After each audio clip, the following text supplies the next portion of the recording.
Bienvenidas y bienvenidos a esta nueva exploración.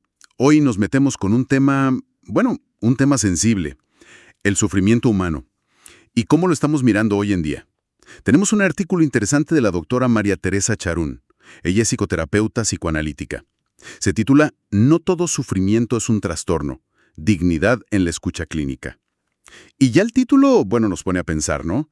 Plantea una pregunta fuerte.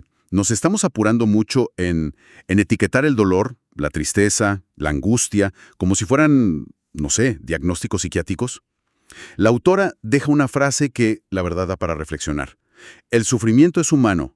Convertirlo en diagnóstico puede ser otra forma de negarlo. Así que hoy vamos a desmenuzar un poco esta idea, ver qué implica mirar el malestar desde este lugar que nos propone el artículo, y para arrancar, el texto nos pone en contexto. Dice que vivimos tiempos donde parece que todo se etiqueta, todo se medicaliza muy rápido. La tristeza, un duelo que quizás se estira un poco, esa sensación de vacío, todo parece volverse síntoma. Desde la perspectiva del artículo, ¿cuál dirías que es el peligro más grande de esta tendencia? Mira, el riesgo central que subraya el texto es el de la simplificación. Una simplificación que puede ser peligrosa. Porque al poner una etiqueta diagnóstica así, medio rápido, corremos el riesgo de aplanar toda la complejidad de lo que le pasa a una persona. Cada sufrimiento tiene su historia, ¿viste? Su contexto, sus relaciones. Es algo súper subjetivo, único. Y lo que advierte el autor es que esta prisa por diagnosticar puede terminar, silenciando esas historias. Esas narrativas que en realidad necesitan ser escuchadas para entender, para poder elaborar.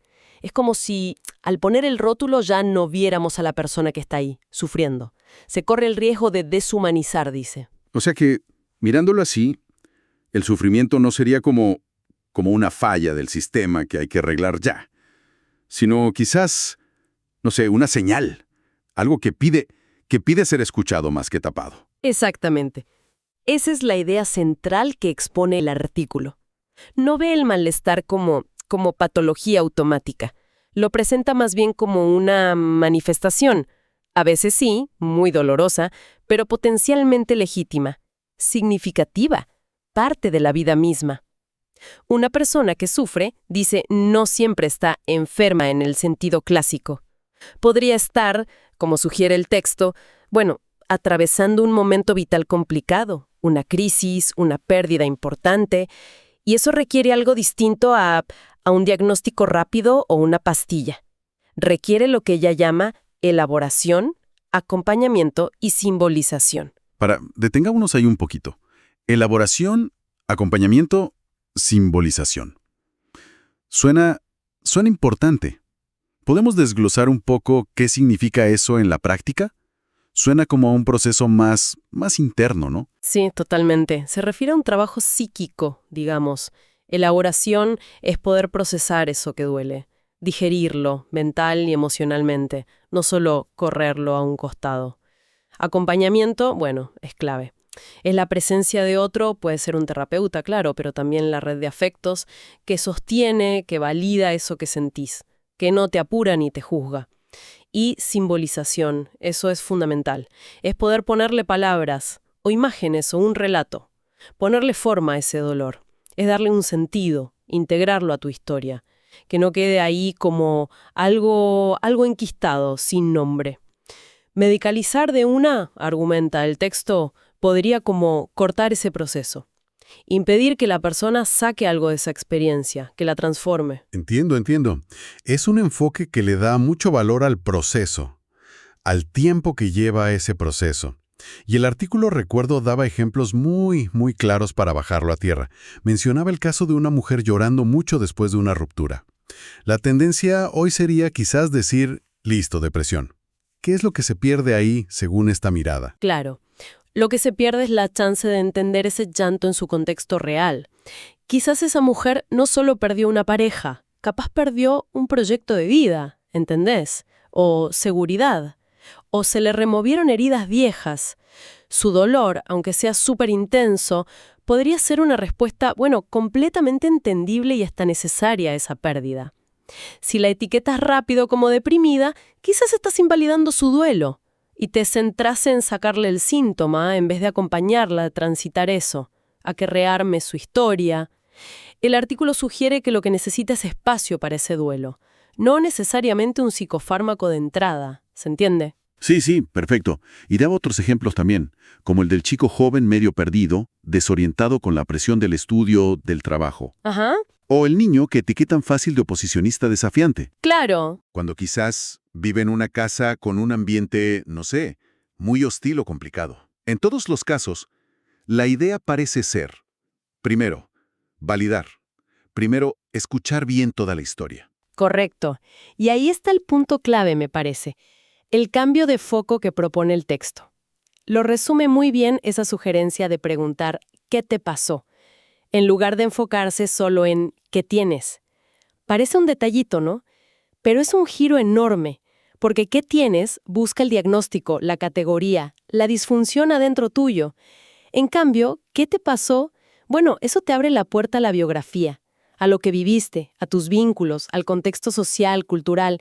Invita a la persona a ser narradora de su propia experiencia, no solo alguien que porta un código.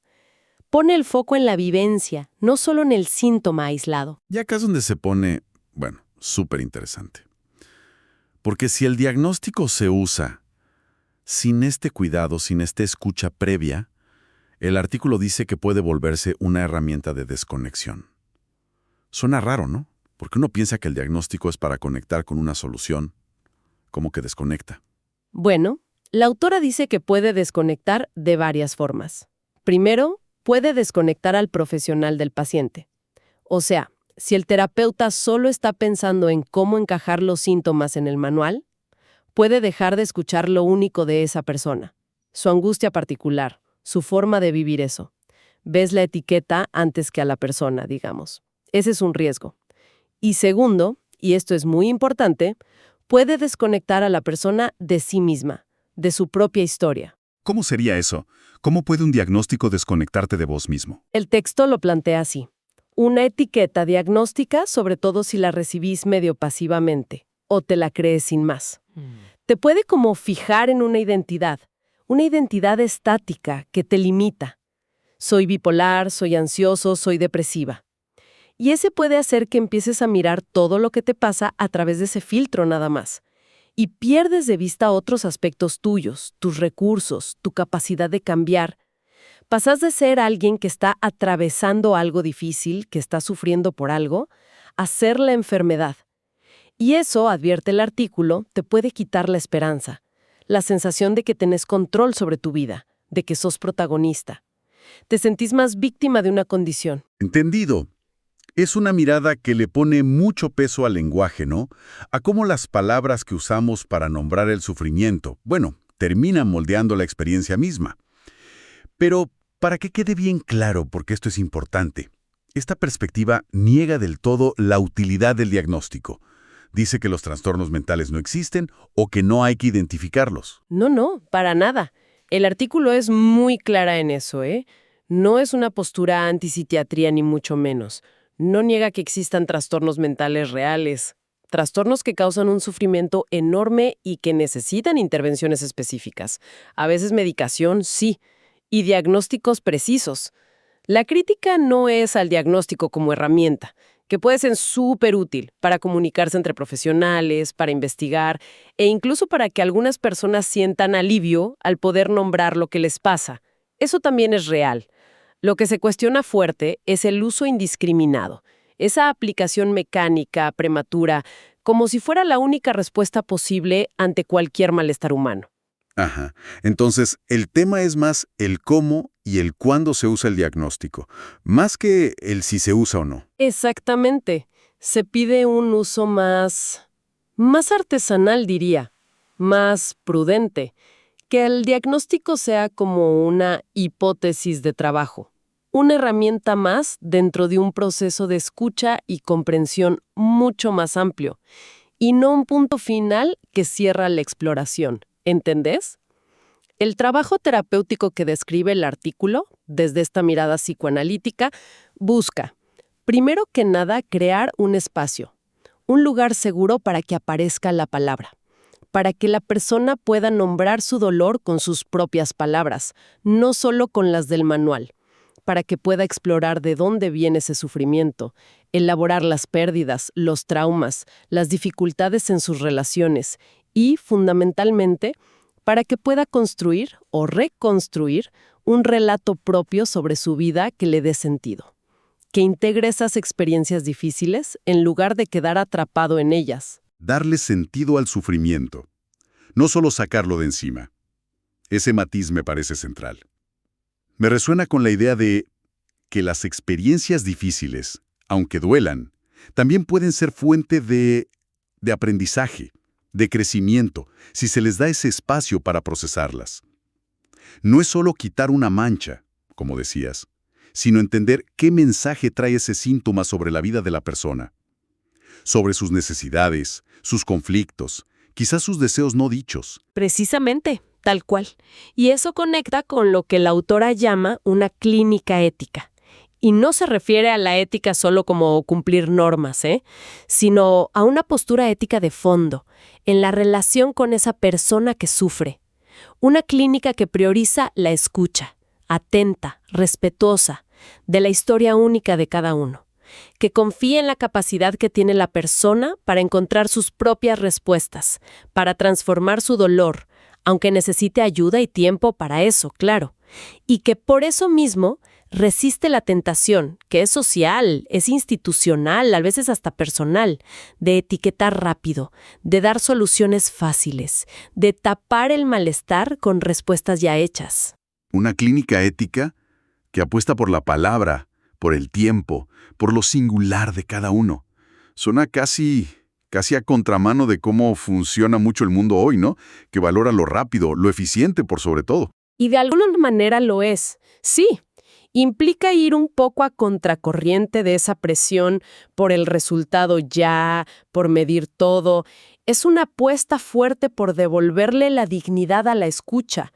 El artículo sugiere que el alivio verdadero, el terapéutico, no viene solo de encontrar el diagnóstico justo o la técnica más nueva, sino que surge, fundamentalmente, de esa experiencia de sentirte escuchado de verdad, profundamente, de ser visto, reconocido en tu humanidad, con todo lo complejo y contradictorio que eso implica.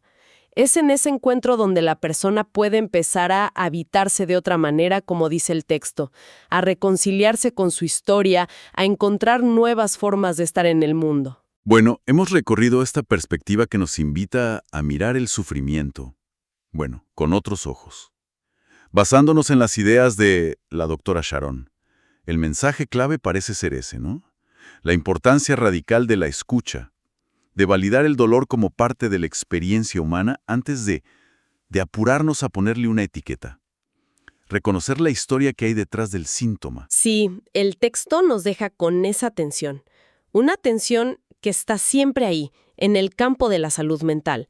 Por un lado, la necesidad que tenemos de herramientas clínicas como el diagnóstico, para organizar lo que sabemos, para comunicarnos, para guiar tratamientos que son efectivos en muchos casos. Eso es innegable. Pero por otro lado está el riesgo ético, siempre presente, de que esas mismas herramientas, si las usamos sin la sensibilidad necesaria, sin reflexión, terminen ocultando, simplificando o hasta dañando la experiencia única de la persona que viene a pedir ayuda. Es un llamado a un trabajo clínico más reflexivo, más humilde quizás, y profundamente centrado en lo humano. Y para cerrar nuestra exploración de hoy, y conectando con esta idea central del artículo, nos queda una pregunta quizás para seguir dándole vueltas. Si esto de apurarse a diagnosticar puede a veces funcionar como una forma de evitar el contacto profundo con la historia dolorosa de alguien. ¿De qué otras maneras, quizás más sutiles, más del día a día, nuestra cultura actual nos empuja a evitar, a anestesiar, a desviar la mirada del malestar? De las preguntas difíciles, de las experiencias que nos mueven el piso, en lugar de darnos el permiso de explorarlas y ver qué tienen para enseñarnos sobre nosotros mismos y sobre la vida.